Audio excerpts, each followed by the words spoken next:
My name is Adrienne Evans. I'm from Terlingua, Texas. It is a town very close to where the donkeys have been shot since 2007 by Texas Parks and Wildlife. Over the last few days, I've spoken with many residents of the Big Bend and asked to get their words to be spoken here on the south steps of the Capitol on the topic of the Texas Parks and Wildlife shooting donkeys. A rancher whose family has owned a ranch in Sierra Blanca, Texas since 1917, Bill Garrett Addington. He states, I am a fourth generation proud native Texan. I love my native state.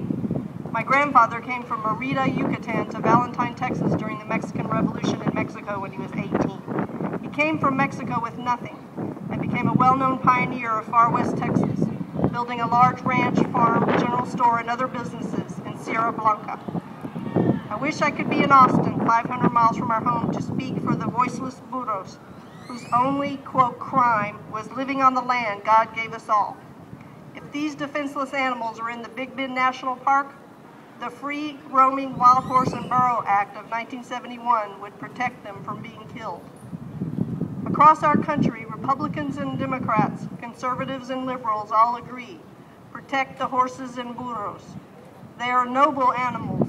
Why are these noble horses and burros who have faithfully served man for many hundreds of years, settling the West, treated this way? Texas Parks and Wildlife have ruthlessly and needlessly killed burros, even nursing burro mothers with their rifles, dooming the unharmed baby burros to death by starvation.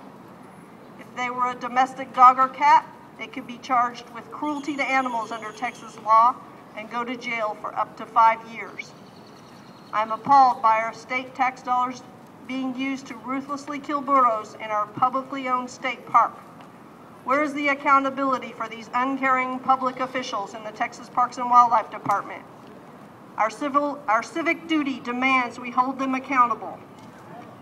My family owns thousands of acres in Hudspeth County, Texas. We need to start an adoption program for the burros. We will adopt at least 10, and I'm sure some of my neighbors would do the same. The current policy is inhumane and disgraceful. It gives our great state a very bad name and image. I hope Texas Parks and Wildlife has a change of heart.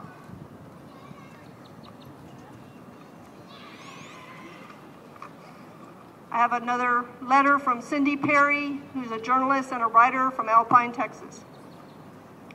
To the Texas Parks and Wildlife Department. The burros were on this land long before any of you soulless humans.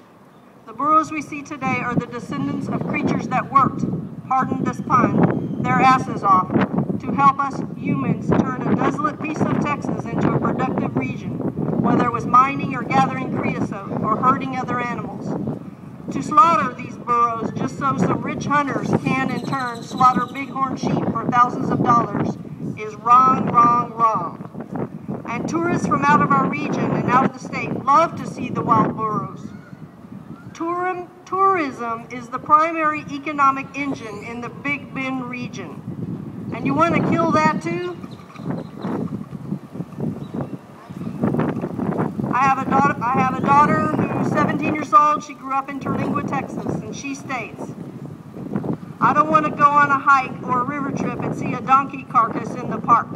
I would never go back if that happened.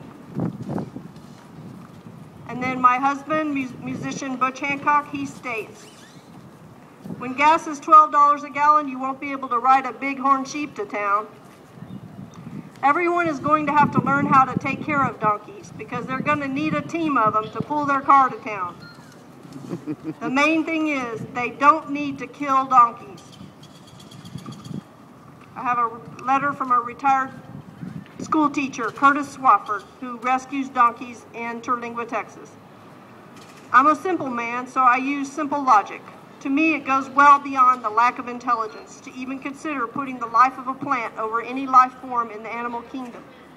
Animals possess emotions such as love, jealousy, a dedication to family or herd, and if you live with them, you'll see a sense of humor.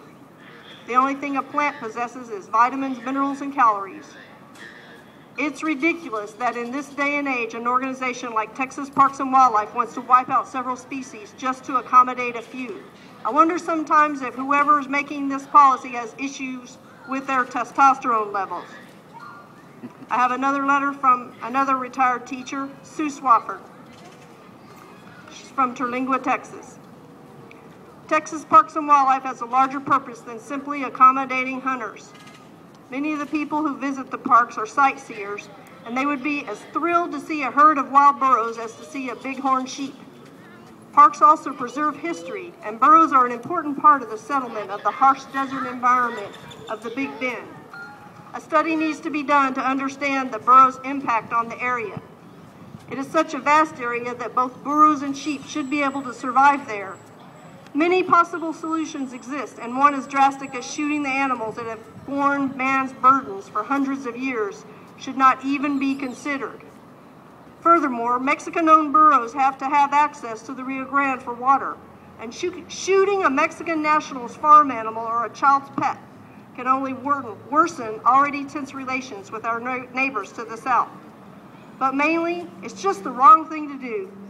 Common sense and decency tell you that.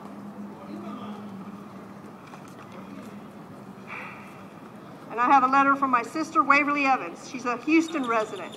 We shouldn't have to beg or fight for decency from our state government, but we do. What does that say about our government? The wild burros have every right to be here on earth. We will speak up for them. We will not be silent.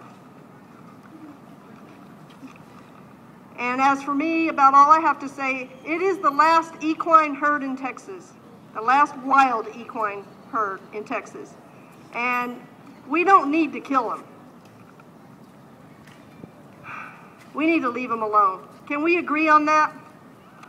And as I will finish out with a quote by Kinky Freeman, who's a musician from Texas, and he owns the Utopia Animal Rescue in Medina, Texas. Save one donkey, save the world. All right.